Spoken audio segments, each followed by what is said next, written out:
പക്ഷേ ആ മലക്കുകൾ 3 വീട്ടിലേക്ക് വരൂല്ല. ഏതൊക്കെയാണ് ആ 3 വീട്? ഒന്ന് സൂറത്തുകളുള്ള വീട്, ഞാൻ നേരത്തെ പറഞ്ഞല്ലോ ഫോട്ടോ. 2 അസ്വനാമുകളും. അസ്വനാം എന്ന് പറഞ്ഞാൽ 6 ഭാഗമുള്ള രൂപമാണ്. അതായത് മുകളിലും താഴെയും ഇടതും വലതും മുമ്പിലും ബാക്കിലും. ചില ഷോക്കേസിൽ കാണാം ആനയുടെ രൂപം, ചിലോടത്ത് തവളാച്ചിൻ്റെ കോലം, ചിലോടത്ത് പുലിയുടെ കോലം, ചിലോടത്ത് കാട്ടുപോത്തിൻ്റെ കോലം.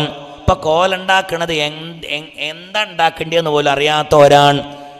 എന്താ കോലുണ്ടാക്കേണ്ടതെന്ന് പോലും അറിയാത്തവരാണ്. അവസാനം ഷോക്കേസിൽ വെക്കാൻ കഴിയാഞ്ഞിട്ട് അടുക്കളയെ കൊണ്ടുപോയി തീറ്റിച്ചോരാൻ. ക്ലോസറ്റ് കിടക്കുന്നത് അടുക്കളയെ കൊണ്ടുപോയി തീറ്റിക്കാൻ ശ്രമിച്ചവരാണ്. നഊദുബില്ലാ, അല്ലാഹു കാത്തുരക്ഷിക്കട്ടെ. അല്ലാഹുവേ, നീ ഞങ്ങൾക്ക് ഖൈർ നൽകണേ തമ്പുരാനെ. ഞങ്ങളുടെ സമുദായത്തിന് നല്ല ബുദ്ധി നൽകണേ അല്ലാ. ആലോചിച്ച് നോക്കിയാണ്. അല്ലാഹു നമുക്ക് രക്ഷ നൽകട്ടെ. ഉറക്കപ്പറ. ഇങ്ങനെയുള്ള വീട്ടിലേക്ക് റഹ്മത്തിന്റെ മലക്ക് വരൂല. മൂന്നാമതോ ജനാബത്തുള്ള ആളുകൾ, ഭാര്യ ഭർത്താക്കന്മാർ ശാരീരിക ബന്ധത്തിലേർപ്പെട്ടാൽ വേഗം പോയിട്ട് കുളിക്കണം. അവർ വേഗം കുളിക്കാൻ കഴിയില്ലെങ്കിലോ അവർ വേഗം പോയിട്ട് വുളൂ ചെയ്തിട്ടെങ്കിലും കിടക്കണേ. അങ്ങനെ തന്നെ കിടന്നുറങ്ങല്ലേ.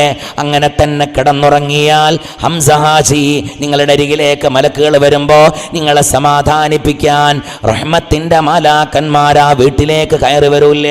ബാക്കിയുള്ളവരൊക്കെ വരും. ബാക്കിയുള്ള മലക്കുകളൊക്കെ എവിടെയാണെങ്കിലും വരും. ഇവര് വരൂല്ല.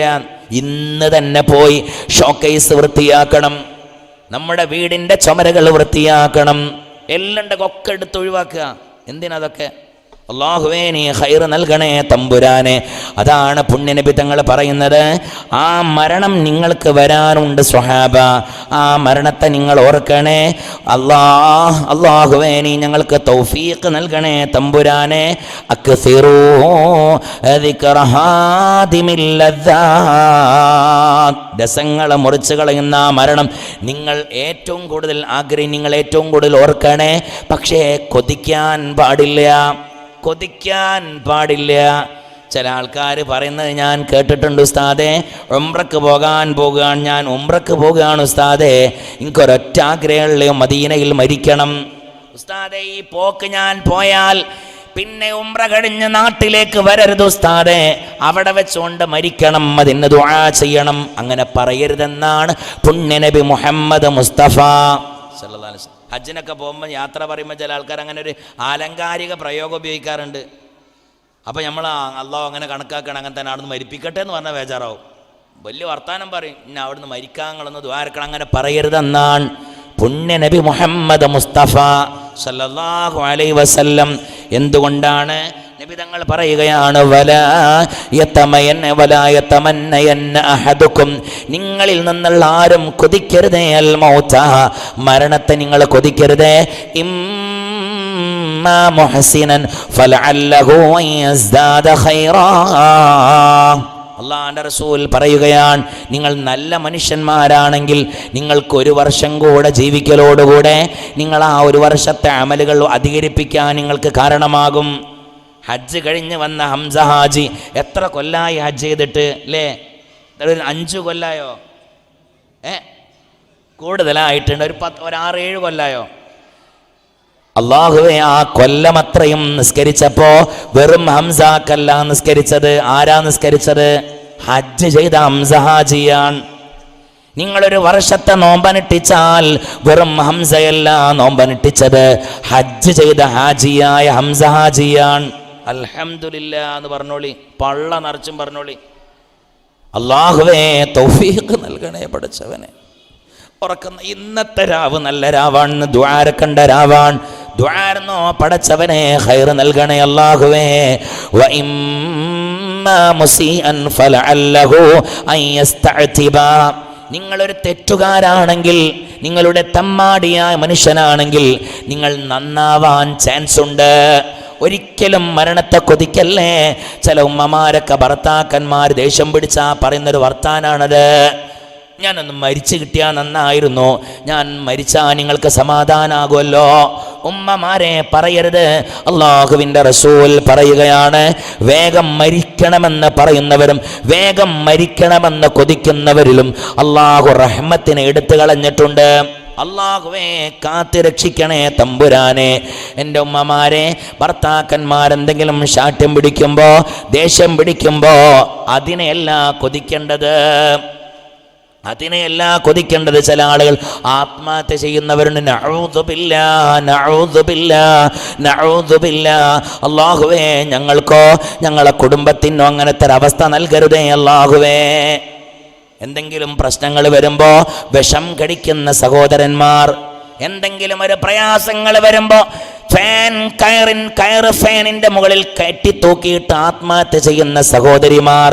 അല്ലാഹുവിന്റെ റസൂൽ പറയുകയാണ്, അന്നബി ഹുറൈറ റളിയല്ലാഹു അൻഹു അനിന്നബി സല്ലല്ലാഹു അലൈഹി വസല്ലം മൻ തറദ്ദാ മിൻ ജബലിൻ ഫഖതല നഫ്സഹു ഫഹുവ ഫീ നാരി ജഹന്നം യതറദ്ദാ ഖാലിദൻ മുഖല്ലദാ. പുണ്യനബി തങ്ങൾ പറയാണ്, ആരെങ്കിലും പർവ്വതത്തിൻ്റെ മുകളിൽ നിന്ന് തായോട്ട് ചാടിയിട്ട് ആത്മഹത്യ ചെയ്താൽ, അങ്ങനെയായിരുന്നു പഴയകാല അറബികൾ ആത്മഹത്യ ചെയ്തിരുന്നത്. വലിയ പർവ്വതത്തിൻ്റെ മുകളിൽ അവർ കയറി നിൽക്കും, എന്നിട്ടവർ തായോട്ട് ചാടും. അതാണ് നബി തങ്ങളും പറഞ്ഞത്, മൻ തറദ്ദാ മിൻ ജബലിൻ ഫഖതല നഫ്സഹു. മലന്റെ മുകളിൽ നിന്ന് തായോട്ട് ചാടിയിട്ട് ആരെങ്കിലും ആത്മഹത്യ ചെയ്തു കഴിഞ്ഞാൽ, എൻ്റെ പ്രിയപ്പെട്ടവരെ, അവരെത്ര നിസ്കരിച്ചിട്ടും കാര്യമില്ല, അവരെത്ര തന്നെ നോമ്പ് നോറ്റിട്ടും കാര്യമില്ല, അവരെത്ര തന്നെ സകാത്ത് കൊടുത്തത് കൊണ്ടും കാര്യമില്ല, എത്ര കൊണ്ട് വിഷമങ്ങൾ അനുഭവിച്ചിട്ടും കാര്യമില്ല, അവർ നരകത്തിലാണ്. ഫഹുവ ഫീ നാരി ജഹന്നം യതറദ്ദാ ഖാലിദൻ മുഖല്ലദാ.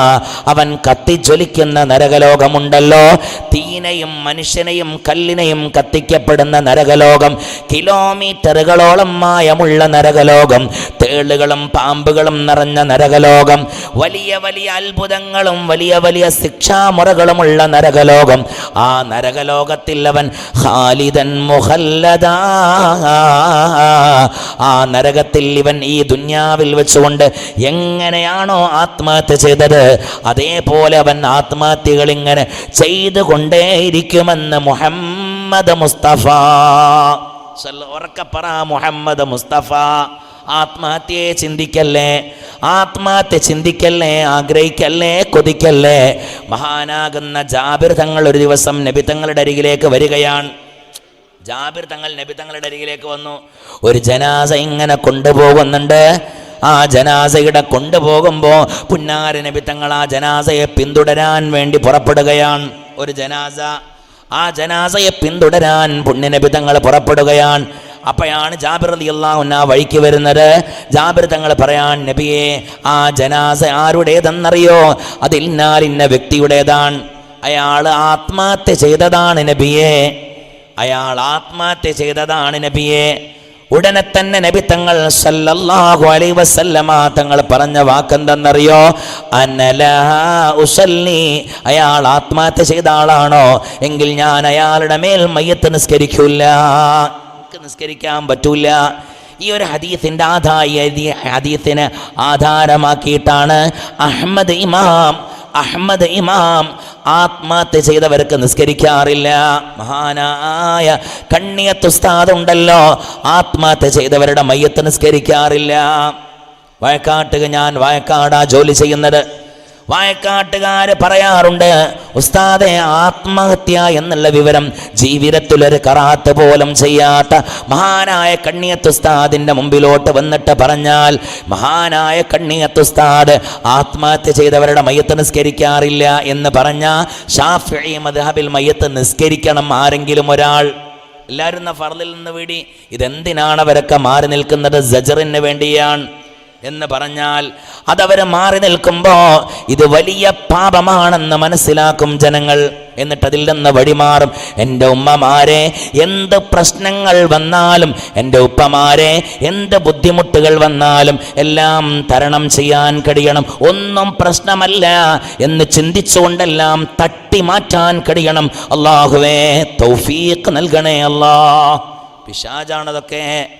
പിശാചിൻ്റെ അധികാരമാണ്, പിശാചിൻ്റെ ആധിപത്യമാണ്. അല്ലാഹുവേ നീ കാത്തു രക്ഷിക്കണേ തമ്പുരാനെ.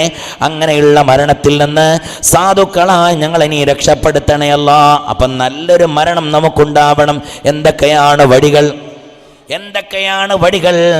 ലോകത്തിൽ നിന്ന് വിട പറഞ്ഞു പോകുമ്പോൾ നല്ല രാവിൽ, വെള്ളിയാഴ്ച രാവോ വെള്ളിയാഴ്ച പകലോ, ജുമാക്കൊക്കെ സുജൂദ് കിടന്ന് മരിക്കണോലൊക്കെ ഉണ്ടല്ലോ. ജുമാ സമയത്തിൽ സുജൂദിൽ കിടന്ന് മരിക്കുന്നവരുണ്ടല്ലോ. വെള്ളിയാഴ്ച രാവിൽ മരിക്കുന്ന ആളുകൾ എത്ര പേർ? ഞങ്ങളുടെ നാട്ടിലൊരു 50 കൊല്ലം ബാങ്ക് വിളിച്ചൊരു മൊല്ലാക്ക ഉണ്ടായിരുന്നു, മൊല്ലാക്ക അഹമ്മദ് മുസ്ലിയാർ. അവർ മരിച്ചെന്നാണെന്നറിയോ? കഴിഞ്ഞ നോമ്പ് 29-ാം രാവ്, വെള്ളിയാഴ്ച രാവ്, ഇശാ കഴിഞ്ഞിട്ട് 8:40 സമയമാണ്. ആ 8:40 അയാൾ ജീവിച്ചിരിക്കുന്ന കാലത്ത് സ്വലാത്തിന് നേതൃത്വം വഹിച്ചത് മഹാനായ ഈ അഹമ്മദ് മൊല്ലാക്കയാണ്. കണ്ണിയത്ത് സാർ ചോറ് തിന്നാൽ ചോറിൻ്റെ ഒരു പിടി ബാക്കി വെക്കും. എന്നിട്ട് പറഞ്ഞു, അഹമ്മദേ ഇത് തിന്നോ, അനക്ക് അല്ലാഹു ബർക്കത്ത് ചെയ്യട്ടെ എന്ന് പറയും. ഞാൻ അയാളെ കൂടെ ജോലി ചെയ്തതാ. ഭയങ്കര ഇബാദത്താ. എപ്പോഴും അയാൾ ഖുർആൻ ഓതിക്കൊണ്ടിരിക്കുന്നതാണ്. 3 കൊല്ലട്ടാ ദർസോദിയത്. 3 കൊല്ലാണ് അയാൾ ദർസോദിയത്. അയാൾക്ക് ഖുർആൻ മുഴുവനും മനഃപ്പാടമാണ്. എങ്ങനെയെന്നറിയോ? ഹിഫ്ള് കോളേജിൽ പോയി പഠിച്ചതല്ല, ഓതി കാണാതെ പഠിച്ചതാണ്. ഓതി കാണാതെ പഠിച്ചതാണ്. ഇങ്ങനെ ഓതും ആ മനുഷ്യൻ ഉറക്കം വന്നാൽ അങ്ങനെ, എന്നിട്ട് പിന്നെ വല്ലാതെ ഉറക്കം വരുമ്പോൾ അയാൾ പാണക്കാട്ടേക്ക് പോകും. ഞാൻ ചോദിക്കും, എമ്മട്ടിയിലാർ എന്തിനാ ഞങ്ങൾ പാണക്കാട്ട് പോണത്? ഇടയ്ക്കിടയ്ക്കൊരു പാണക്കാട്ട് പോകാൻ. എന്തിനാ ഉസ്താദേ പാണക്കാട് പോകുന്നത്? അഹമ്മദ് കുട്ടി മുസ്ലിയാർ പറയാറുള്ളത് എന്തെന്നറിയോ? ഉസ്താദെ ഇപ്പം ഇങ്ങനെ പാണക്കാട്ട് പോയി വന്ന ഒരു റാഹത്തുണ്ട്, എനിക്ക് പാണക്കാട്ട് പോകുന്നത് ഓതുമ്പം വല്ലാതെ ഉറക്കം തൂങ്ങാണ്, ആ ഉറക്കം ഇല്ലാതെയാവാനാണ്. ആലോചിച്ച് നോക്കിയാണ് മനുഷ്യന്മാരെ. മകളെ കെട്ടിക്കാനല്ല പോകുന്നത്, തടിക്ക് ആഫിയത്തുണ്ടാവാനല്ല, ബിസിനസ്സിൽ ബറക്കത്തുണ്ടാവാനല്ല പാണക്കാട്ടേക്ക് പോകുന്നത്. പാണക്കാട്ട് പോകുന്നത് ഓതുമ്പോ ഉറക്കം വരാതിരിക്കാൻ. മൻ വഖറൽ ഖുർആന ഫഖദ് വഖറഹുല്ലാഹ്. ബഹുമാനിക്കൂല പടച്ചോൻ. ആ മനുഷ്യനാണ് മരിക്കുന്നത്. വെള്ളിയാഴ്ച രാവിലും അയാൾ നബി തങ്ങളുടെ മേൽ സലാം പറയുന്നൊരു രംഗുണ്ട്. കൈ ഇങ്ങനെ വിറച്ചിട്ടാണ് അയാൾ സലാം പറയാ. ഞാൻ 10 കൊല്ലം അനുഭവിച്ചവനാണ്. അസ്സലാത്തു വസ്സലാമു അലൈക യാ റസൂലല്ലാഹ്, അസ്സലാത്തു വസ്സലാമു അലൈക യാ ഹബീബല്ലാഹ്. അത് റമദാനിൽ പറയാറുള്ളത് 8:40 പഴയ പള്ളിയാണത്. സ്വലാത്ത് റമദാനിലും സ്വലാത്ത് ഉണ്ടാവും, പക്ഷേ റമദാൻ്റെ സ്വലാത്തും ഇശാഗ് ബാങ്ക് കൊടുത്തതിന് ശേഷമാണ്. അത് കഴിഞ്ഞിട്ടാണ് തറാവി ഉണ്ടാകുക. തറാവിയൊക്കെ കഴിയുമ്പോഴത്തേക്ക് 10 മണിയാകും. വയസ്സന്മാരെ ഉണ്ടാകുള്ളൂ. മനസ്സിലായിട്ടില്ലേ? അതിൽ 8:40 ഇയാൾ സലാം പറയാറുള്ളത്. എന്നാൽ ആ 8:40 പതിവ് പോലെ വ്യാഴാഴ്ചയുടെ സ്വലാത്ത് കഴിഞ്ഞ് അന്ന് സലാം പറഞ്ഞത് ഈ വിനീതനാണ്. അത് കഴിഞ്ഞ് ഇശാഖിന് ജമാഅത്തിന് വേണ്ടി നിൽക്കുമ്പോഴാണ് ഒരു കുട്ടി വന്നിട്ട് പറയണത്, ഉസ്താദേ നിങ്ങളോട് ഇക്ര ഹോസ്പിറ്റലിലേക്ക് വരാൻ വേണ്ടി പറഞ്ഞ് എന്തേ അഹമ്മദ് കുട്ടി മൊല്ലാക്ക ലോകത്തോട് വിട പറഞ്ഞു പോയിട്ടുണ്ട്. ഷാ നിസ്കാരം കഴിഞ്ഞ് പാഞ്ഞ് പോയൊക്കെ ഞാൻ ചിരിച്ചങ്ങനെ കിടക്കുന്നുണ്ട്. ഞാൻ പോയി അഹമ്മദ് കുട്ടി മൊല്ലാക്കേന്ന് വിളിച്ചു പോയി. എൻ്റെ ഒരു പിതാവിനെ പോലെ എൻ്റെ കൂടെ നിന്ന മഹാനാണ്. എന്ത് വിഷമം വരുമ്പോഴും സാരല്ല ഉസ്താദേ എന്ന് പറഞ്ഞ മഹാനാണ്. ഞാൻ എൻ്റെ ഉപ്പച്ചിൻ്റെ സ്ഥാനത്ത് അയാളെ നിർത്തിയിരുന്നു. ചിരിച്ചങ്ങനെ കിടക്കുന്നുണ്ട്. അല്ലാഹുവേ അങ്ങനെയുള്ള മരണം ഞങ്ങൾക്കും നൽകണേ അല്ലാഹുവേ. അങ്ങനെയുള്ള മരണമാണ് നമുക്ക് വേണ്ടത്. മഹാന്മാരായ സയ്യിദന്മാരതാണ്, ഇവരെ ബഹുമാനിക്കണം. സ്നേഹിച്ചു വന്നാൽ നബിയെയും കുടുംബങ്ങളെ സൂക്ഷിക്കുമേഴു സ്ഥലങ്ങളിൽ ദുരിതങ്ങളെ. മൗത്തും ഖബർ നശ്റും കിതാബും പിന്നെ മീസാൻ ഹിസാബ് സിറാത്തിതേഴും തന്നെ. മഹാന്മാരെ സ്നേഹിച്ചാലുള്ള ഫضലാണ്. അല്ലാഹുവേ അവരുടെ കുരുത്തവും പൊരുത്തവും ഞങ്ങൾക്ക് നൽകണേ അല്ലാഹുവേ. അവർ കാമ്യം പറഞ്ഞ പഠിച്ചോനെ നൽകണേ അല്ലാ. അപ്പോൾ ഒരു നല്ല മരണം നമുക്ക് വേണം. എന്താണ് വഴി എന്നറിയോ? ഞാനൊരു വഴി പറഞ്ഞു തരാം. രണ്ട് വഴി ഞാൻ പറഞ്ഞു തരാം. അതിൽ 2 ദിക്റുകളാണ്. ഒരു ദിക്റ് ചെല്ലേണ്ടത് മഗ്രിബിന്റെ സമയത്തിലാണ്, നല്ല മരണം സംഭവിക്കാൻ. ഒരു ദിക്ർ ചെല്ലേണ്ടത് വിശുദ്ധമായ മഗ്രിബിന്റെ സമയത്തിലാണ്. മഗ്രിബ് ബാങ്ക് കൊടുക്കുന്ന സമയമുണ്ടല്ലോ, അതൊരു വല്ലാത്ത സമയമാണ്. പുണ്യനബി തങ്ങൾ പറയുകയാണ്, ആദം നബി അലൈഹിസ്സലാമിന്റെ പാപം പുറത്തു കൊടുത്ത വിശുദ്ധ സമയമാണ് മഗ്രിബിന്റെ സമയം. അസറിന്റെ നേരാണ് ആദം നബി അലൈഹിസ്സലാം പയം പറിച്ചത്. ആദം നബി അലൈഹിസ്സലാമിന്റെ ഭാര്യ നമ്മുടെ വല്യമ്മ ഹവ്വാ റളിയല്ലാഹു അൻഹാ പയം പറച്ചത് അസറിന്റെ സമയത്തിലാണ്. ഇന്നത്തെ ഖുതുബന്റെ ആയത്തതല്ലേ, നബാത്തിയ ഖുതുബന്റെ ആയത്തും അത് തന്നെയാണ്. മനുഷ്യന്മാരെ, നിങ്ങളെ ഇബ്ലീസ് ഫിത്തനാക്കാതിരിക്കട്ടെ. നിങ്ങളുടെ വല്യപ്പയെയും വല്യമ്മയെയും അവൻ സ്വർഗത്തിൽ നിന്ന് പുറത്താക്കിയവനാണ്. ആ പയം പറച്ചതിൻ്റെ പേരിൽ അവരുടെ ഔറത്ത് വെളിവായി പോയി.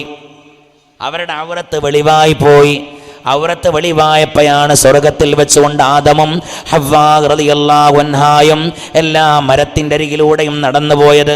എല്ലാ മരത്തിൻ്റെ അടുത്തും പോയി ചോദിച്ചു, നിങ്ങൾക്ക് കുറച്ച് ഇല തരുമോ, ഞങ്ങൾക്ക് കുറച്ച് ഇല തരുമോ, ഞങ്ങൾ ഈ ഔറത്തൊന്ന് മറക്കാനാണ്. ഒരൊറ്റ മരവും ഇല കൊടുത്തില്ല. ഒരൊറ്റ മരവും ആദമിനും ഹവ്വായിനും ഒരു ഔറത്ത് മറക്കാനുള്ള ഇല കൊടുത്തില്ല.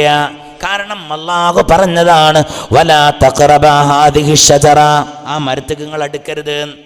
അവർ പറിച്ചു കഴിച്ചില്ലേ, കൊടുത്തില്ല. ഒരൊറ്റ മരവും കൊടുത്തില്ല, ഇല കൊടുത്തില്ല. അവസാനം ഈ രംഗം കണ്ടപ്പോ ഇല കൊടുത്തതാരെ, ഏത് മരമെന്നറിയോ? വത്തീനി വസ്സൈത്തൂൻ, അത്തിമരമുണ്ടല്ലോ, ആ അത്തിമരമാണ് ആദമിനും ഹവ്വായിനും ഔറത്ത് മറക്കാനുള്ള ഇല കൊടുത്തത്.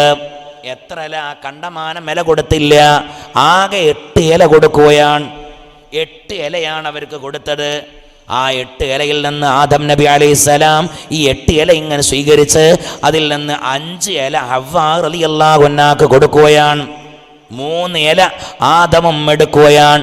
അവരാണ് സ്വർഗത്തിൽ വെച്ചുകൊണ്ട് ഈ മൂന്ന് ഇലകൾ ആദമും 5 ഇലകൾ ഹവ്വാവും ധരിച്ചുകൊണ്ടാണ് സ്വർഗത്തിൽ നിന്ന് ഭൂമി ലോകത്തിലേക്ക് മനുഷ്യന്മാർ കടന്നു വന്നത്. അതേ രീതിയിലാണ് ലോകത്തിൽ നിന്ന് വിട പറഞ്ഞു പോകുമ്പോൾ ആളുകളെ നമ്മൾ ധരിപ്പിക്കുന്നതും. അല്ലേ? നിങ്ങൾ പറഞ്ഞോളി ബാക്കി. ആ 3 ഇല ആണുങ്ങൾ ധരിക്കൽ എങ്ങനെയാണ്? 3 കഫംപുടയാണ്. ഹവ്വാ റളിയല്ലാഹു അൻഹ 5 ഇല ധരിച്ചു. പെണ്ണുങ്ങളുടെ കഫംപുടകൾ 5 എണ്ണമാണ്. 1 ഇസാർ അരയുടുപ്പാണ്, 2 നീളക്കുപ്പായമാണ്, 3 മുഖമക്കനയാണ്, 4ഉം 5ഉം ഒരു നീളത്തുണിയാണ്. മനസ്സിലായിട്ടില്ലേ? ആണുങ്ങൾക്കും അങ്ങനെ തന്നെയാണ്. 3 കഫംപുടയാണ്. വേണമെങ്കിൽ എന്ത് ചെയ്യാ? നീളക്കുപ്പായവും തലേക്കെട്ടും ധരിക്കുക. പക്ഷേ പുണ്യനബി തങ്ങളുടെ ജനാസ മറവ് ചെയ്യുമ്പോൾ നീളക്കുപ്പായത്തിൽ മറവ് ചെയ്തിട്ടില്ല. നബി തങ്ങളുടേത് 3 പരുക്കൻ തുണിയാണ്, 3 വെള്ള പരുക്കൻ തുണിയാണ്. ആ വെള്ള പരുക്കൻ തുണി ഉണ്ടല്ലോ, ഹബീബാ നബി തങ്ങളുടെ അല്ലാഹുവിന്റെ റസൂൽ പറയാണ്, സ്വഹാബ, ഈ 3 വെള്ള പരുക്കൻ തുണി അത് മാത്രമേ അവസാനമുള്ളൂ. മഹാന്മാർ പറഞ്ഞല്ലോ, ആ കഫംമുട നിങ്ങൾ എന്താക്കണം? എപ്പോഴും ആലോചിച്ചാൽ മതി. വാങ്ങി വെക്കൊന്നും വേണ്ട. വാങ്ങി വെക്കൽ നല്ല കാര്യമല്ല. ഇനി വാങ്ങി വെച്ചു എന്ന് കരുതിയിട്ട് കുഴപ്പമുണ്ട് എന്നല്ല. ഖബറ് കുഴിച്ചു വെക്കൽ നല്ല നന്മയാണ്. ഖബറ് കുഴിച്ചു വെക്കാം, നന്മയാണ്. കഫംമുട ശേഖരിച്ചു വെക്കൽ നന്മയല്ല. ഇനി വാങ്ങി വെച്ചത് കൊണ്ട് കുഴപ്പമില്ല. തബറുക്കിൻ്റെതാണെങ്കിൽ തീരെ കുഴപ്പമില്ല, തബറുക്കിന് വേണ്ടി എടുത്തു വെക്കാം. മനസ്സിലായില്ല? കഫംമുടയുടെ ഉത്ഭവം ഇങ്ങനെയാണ്. ആദം നബി അലൈഹിസ്സലാം സ്വർഗത്തിൽ നിന്ന് ഇറങ്ങി വന്ന് ആദം നബി അലൈഹിസ്സലാം ഭൂമി ലോകത്തിൽ വെച്ചുകൊണ്ട് ഒരുപാട് വർഷങ്ങളോളം അല്ലാഹുവിനോട് ദുആ ചെയ്യുകയാണ്. റബ്ബനാ ളലംനാ അൻഫുസനാ വഇല്ലം തഗ്ഫിർ ലനാ വതർഹംനാ ലനകൂനന്ന മിനൽ ഖാസിരീൻ. അല്ലാഹുവിനോട് ദുആ ചെയ്യുകയാണ്. കണ്ണിൽ നിന്ന് കണ്ണുനീർ തുള്ളികൾ വന്ന് ആ കണ്ണിൽ നിന്നൊലിച്ച കണ്ണുനീർ തുള്ളികളിൽ നിന്നാണ് ഭൂമി ലോകത്തിൽ വെച്ചുകൊണ്ട് 3 വസ്തുക്കൾ അല്ലാഹു മുളപ്പിച്ചത്. ആ കണ്ണിന്നുള്ള കണ്ണീര് കൊണ്ടാണ്. ഏതൊക്കെയാണ്? 1 ഊദിനെ അല്ലാഹു മുളപ്പിച്ചത് ആദമിന്റെ കണ്ണിൽ നിന്നാണ്. 2 ഇഞ്ചി, അതിനെയും അല്ലാഹു മുളപ്പിച്ചത് ആദം നബി അലൈഹിസ്സലാമിന്റെ കണ്ണിൽ നിന്നാണ്, കണ്ണുനീർ തുള്ളിയിൽ നിന്നാണ്.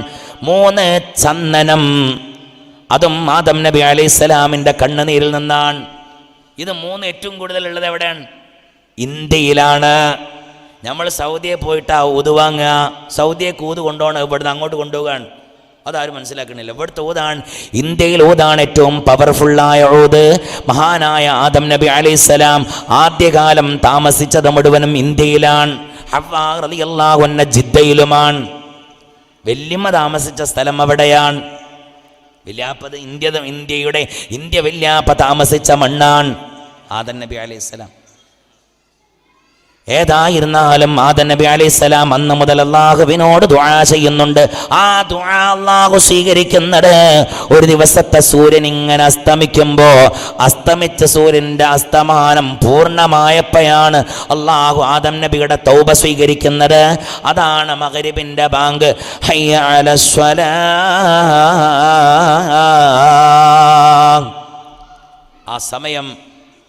ആ സമയത്തിൽ പള്ളിയിലേക്ക് ഓടണം.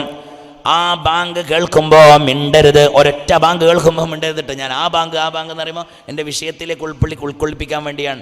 ബാങ്ക് കേൾക്കുമ്പോൾ സംസാരിക്കരുത്. ആരെങ്കിലും ബാങ്ക് കൊടുക്കുമ്പോൾ സംസാരിച്ചു കഴിഞ്ഞാൽ അവന് മരിക്കുമ്പോൾ ഈമാൻ ഉണ്ടാകുകയില്ല, കരിമ ചൊല്ലാൻ കഴിയുകയില്ല, ലാ ഇലാഹ ഇല്ലല്ലാഹ് പറയാൻ കഴിയൂല. ആര് പറഞ്ഞെന്നിട്ടും കാര്യമില്ല, കലിമ അവനെ കൊണ്ട് ചെല്ലാൻ സാധിക്കുകയില്ല. ബാങ്ക് വിളിക്കുമ്പോൾ ലാ ഇലാഹ സംസാരിച്ചു കഴിഞ്ഞാൽ, ഈ ബാങ്ക് വിളി എന്ന് പറഞ്ഞാൽ മൊല്ലാക്കൻ്റെ ഡ്യൂട്ടിയല്ല, മൊല്ലാക്കൻ്റെ പണിയല്ല. അത് അള്ളാഹുവിൻ്റെ സംസാരമാണ്. അള്ളാഹിൻ്റെ സംസാരം നമുക്ക് കേൾക്കാൻ കഴിയൂല. അതുകൊണ്ടാണ് മനുഷ്യന്മാരിലൂടെ കൊണ്ടുവരുന്നത്. അതാണ് മൊല്ലാക്കന്മാർക്ക് അള്ളാഹു ഇത്രയും സ്ഥാനം കൊടുത്തത്.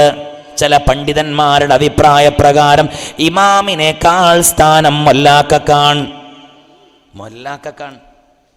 ആ മൊല്ലാക്ക അങ്ങനെ വിളിക്കുന്നത് അള്ളാഹിന്റെ വിളിയാണ്. അബ്ദുല്ലാഹ് ഇബ്നു സൈദിന് അറിയിച്ചു കൊടുത്ത വിളിയാണ്. ആ വിളി കേൾക്കുമ്പോൾ മിണ്ടാൻ പാടില്ല. പടച്ചോന്റെ വിളിയല്ലേ, മിണ്ടരുത്. മിണ്ടിയാൽ ഈമാൻ നഷ്ടപ്പെട്ടു പോകുന്നതാണ്.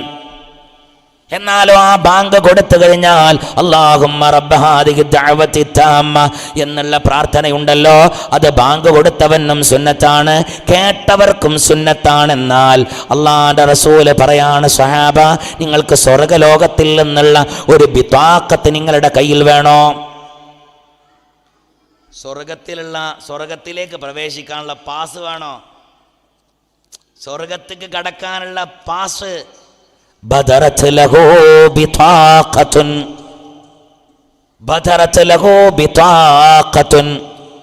ഈ ദുആ എങ്ങാനും ആരെങ്കിലും ദുആ ചെയ്താൽ, ഏത് ദുആ കേട്ടോളൂ. മഹാനാകുന്ന ഇമാം ഖുർദി തങ്ങൾ രേഖപ്പെടുത്തുകയാണ് ഏത് ദുആ. അഷ്ഹദു അല്ലാ ഇലാഹ ഇല്ലല്ലാഹു വഹദഹു. അല്ലാഹുമ്മ റബ്ബ ഹാദിഹി ദഅവതി തമ്മ ദുആറിനു ശേഷം അഷ്ഹദു അല്ലാ ഇലാഹ ഇല്ലല്ലാഹു വഹദഹു ലാ ശരീക ലഹു വഅഷ്ഹദു അന്ന മുഹമ്മദൻ അബ്ദുഹു വറസൂലുഹു റളീതു ബില്ലാഹി റബ്ബൻ വബിൽ ഇസ്ലാമി ദീനൻ വബിമുഹമ്മദിൻ റസൂലൻ വബിൽ ഖുർആനി ഇമാമൻ വബിൽ കഅബതി ഖിബ്ല. اللهم اكتب شهادتي هذه في عليين واشهد عليها ملائكتك المقربين وانبياءك المرسلين وعبادك الصالحين واختم عليها بآمين واجعل لي عهدا عندك توافينه يوم القيامة إنك لا تخلف الميعاد. മൊയ്ലിയാര് കാണാതെ ചൊല്ലിയത് എന്താണെന്നറിയോ? മൊയ്ലിയാർ ഇതൊരു 5 വർഷം മുമ്പ് കേട്ടതല്ല, ഒരൊറ്റ മാസമേ ആയിട്ടുള്ളൂ ഞാൻ ഈ ഹദീസ് കണ്ടിട്ട്. കണ്ടപാടൻ്റെ ജീവിതത്തിൽ ഞാൻ ഒരു 3 ദിവസം മെനക്കെട്ട് നോക്കി പഠിച്ചു. 3 ദിവസം ബാങ്ക് കൊടുക്കുമ്പോൾ നോക്കി ചൊല്ലി. 4ാമത്തെ ദിവസം നോക്കേണ്ടി വന്നില്ല. എല്ലാവർക്കും അങ്ങനെ തന്നെ അവസ്ഥ. ഒരു 3 ദിവസം ഇടങ്ങേറാവും. 3 ദിവസം തന്നെ നമ്മൾ 15 വട്ടം ചെല്ലും, ഓരോ ബാങ്കിലും ചെല്ലല്ലോ. ഇത് ചൊല്ലിക്കഴിഞ്ഞാലുള്ള പ്രത്യേകത എന്തെന്നറിയോ? ബദറത് ലഹു ബിതാഖത്തുൻ. അല്ലാഹു സുബ്ഹാനഹു വ തആല അർശിന്റെ തായ് ഭാഗത്തിൽ നിന്നൊരു ബിതാഖത്ത് ഇവന്റെ കയ്യിൽ കൊടുക്കുകയാണ്. ഇത് ചൊല്ലിക്കഴിഞ്ഞാൽ എന്താണെന്നറിയോ? ഒരു ബിതാഖത്താണ്, ഒരു കാർഡ് തരുന്നതാണ്. എന്താണ് ആ കാർഡിലുള്ളതെന്നറിയോ? ഇതാ ഹംസ ഹാജി നരകത്തിൽ നിന്ന് മോചിതനാണ്. നരകമില്ല, മോചിതനാണ്. കിഷേ കിട്ടൂ. പിറ്റേത്തെ അസറിൻ്റെ സമയത്തിൽ എന്തുവായിരുന്നു? കാർഡ് പിന്നെയും കീശേ കിട്ടു, പിന്നെയും കീശേ കിട്ടു, പിന്നെയും കീശേ കിട്ടു. ഇതെല്ലാം കഴിഞ്ഞുകൊണ്ട് അവസാനം നാളെ റബ്ബിൻ്റെ കോടതിയിലോട്ട് ചെല്ലുമ്പോൾ മാലാക്കന്മാർ ഈ കാർഡുകളെല്ലാം എടുത്ത് അല്ലാഹുവിനോട് പറയാൻ, പടച്ചോനെ, ഇയാൾ നരകത്തിൽ നിന്ന് മോചിതനാണല്ലോ, ഇയാളുടെ കയ്യിൽ ബിതാഖത്തുണ്ടല്ലോ.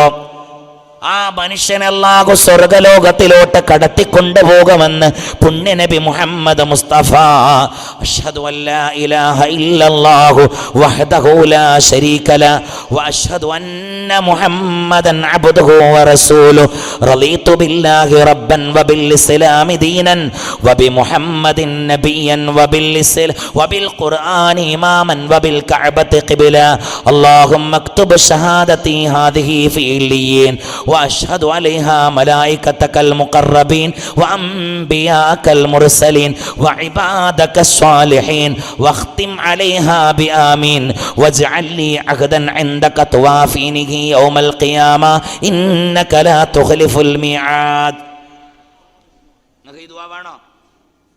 ഈ ദുആ ആവശ്യമുള്ളവർ കൈബന്ധിച്ചേ. ഇൻഷാ അല്ലാഹ് നമ്മുടെ ഹാഫിദ് ഉസ്താദിൻ്റെ കയ്യിൽ ഞാനത് കൊടുക്കും. എൻ്റെ ശരീക്കാണവർ, അവരുടെ കയ്യിൽ നിങ്ങൾ അന്വേഷിക്കണം.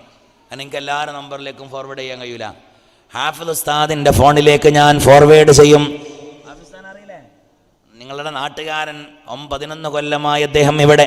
അല്ലാഹുവേ റാഹത്ത് കൊടുക്കണേ തമ്പുരാനെ, അല്ലാഹുവേ സന്തോഷം നൽകണേ അല്ലാഹുവേ. അപ്പം മഗ്രിബിൻ്റെ ബാങ്ക് കൊടുത്തു കഴിഞ്ഞാൽ ഈ ദുആഇനെ ദുആ ചെയ്യണം. എന്നിട്ട് പള്ളിയിലേക്ക് ഓടണം. മൻ തതഹറ ഫീ ബൈതിഹി സുമ്മ മളാ ഇലാ ബൈത്തിൻ മിൻ ബുയൂത്തില്ലാ കാനത് ഖുതുവാതുഹു ഇഹ്ദാഹാ തഹത്തു ഖതിയതൻ വൽ ഉഖറാ തർഫഉ ദറജാത്ത്. മഗ്രിബ് ബാങ്ക് അങ്ങ് കേൾക്കുമ്പോൾ എവിടെയാണെങ്കിലും അവിടെ നിന്നിട്ട് ആണുങ്ങൾ പള്ളിയിലേക്ക് ഓടണം. ഓടിയാൽ ആദ്യത്തെ കാലുകൊണ്ട് അല്ലാഹു അവൻ്റെ പാപം പൊറുക്കപ്പെടുന്നതാണ്. രണ്ടാമത്തെ വലത്തെ കാലുകൊണ്ട് അവൻ്റെ ദർജ അല്ലാഹു ഉയർത്തുന്നതാണ്.